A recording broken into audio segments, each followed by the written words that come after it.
بسم اللہ الرحمن الرحیم۔ دوستو یہ ویڈیو ان دوستوں کے لیے جنہوں نے سلک بینک کے شیئرز خریدے ہوئے ہیں، اور ریسنٹلی دسمبر کے مہینے میں سلک بینک نے 7 جنوری 2021 کے بعد 1.06 کا ایک لو بنایا، جس میں کافی لوگوں نے سیلنگ بھی کی، اور اسی دسمبر کے مہینے میں سلک نے دوبارہ کم بیک کیا اور 1.52 کا ایک ہائی بھی دکھایا۔ اب سلک بینک کے حوالے سے مارکیٹ میں کافی ایسی نیوز فلوٹ کر رہی ہیں کہ سلک بینک کو علیم خان نے 12 بلین میں بائی کر لیا۔ تو اب یہ کتنا سچ ہے کتنا جھوٹ ہے یہ تو اللہ ہی بہتر جانے، مگر فائنینشیل اسٹیٹمنٹس کو جب میں نے اسٹڈی کیا تو 2019 سے لے کر 21 تک عارف حبیب کارپوریشن جو کہ 28% جس کی شیئر ہولڈنگ ہے سلک بینک کے اندر، اس کی بھی فائنینشیل اسٹیٹمنٹس کو میں نے اٹھایا تو کچھ فیکٹس مجھے وہاں سے ملے، سوچا میں شیئر کر لوں۔ تو دیکھتے ہیں۔ اچھا، یہ ہے notes to the financial statements for the year ended 31 December 2019۔ اب اسی کے اندر لکھا ہوا ہے نوٹ نمبر 1 کے اندر major shareholders of the bank on 31 December 2019۔ اب یہ میجر شیئر ہولڈرس ہیں جس میں عارف حبیب کارپوریشن کا نام آ رہا ہے۔ اس کے بعد پھر notes to the financial statements کے ایک اور نوٹ نمبر 23 میں 23.3 کے اندر اس میں بھی شیئر ہولڈنگ کا جو عارف حبیب کارپوریشن کا بتایا گیا ہے کہ ان کے پاس کتنی اماؤنٹ آف شیئرز موجود ہیں۔ اب اس کے بعد آتی ہیں 30 سپٹمبر 2020۔ یہاں پر بھی یہی بات کی گئی ہے کہ عارف حبیب کارپوریشن کے پاس شیئرز موجود ہیں اس بینک کے۔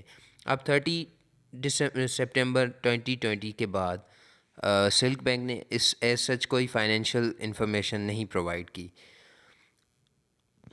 اب ہم آتے ہیں عارف حبیب کارپوریشن لمیٹڈ کے notes to the condensed interim and consolidated financial statements کی طرف۔ اچھا جی، اب یہ کون سے پیریڈ کے ہیں؟ 31 دسمبر 2020 کے ہیں، کیونکہ ہمیں سلک کی انفارمیشن سلک نہیں دے رہا، اس کے فائنینشیل اسٹیٹمنٹس اس نے ایشو نہیں کیے، تو میں نے سوچا اس کا جو میجر ریلیٹڈ پارٹی ہے اسی کے ہی فائنینشیل اسٹیٹمنٹس کو دیکھ لیں، شاید وہاں سے کوئی انفارمیشن مل جائے۔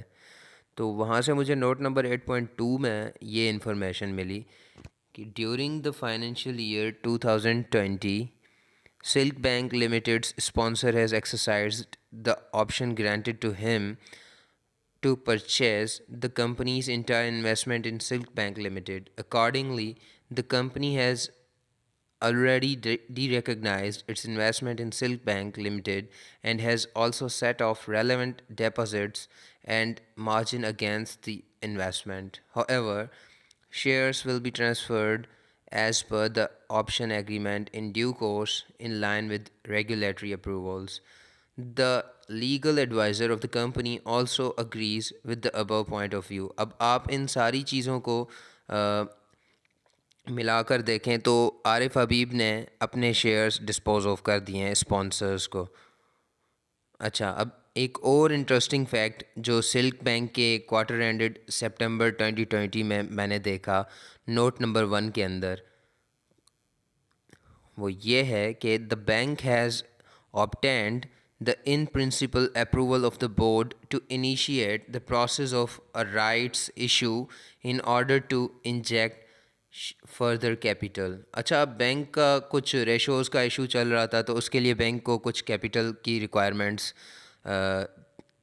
درکار تھیں، تو اس کے لیے بینک نے کیا یہاں پر پروپوز کیا ہے کہ یہ رائٹس بھی ایشو کریں گے۔ اب بورڈ نے اس کی اپروول دے دی ہے، اب یہ کب تک آگے جا کے اس پلان پہ عمل کرتے ہیں، تو یہ بھی ایک کافی اچھی نیوز ہے۔ تو یہ تھی آج کی ویڈیو۔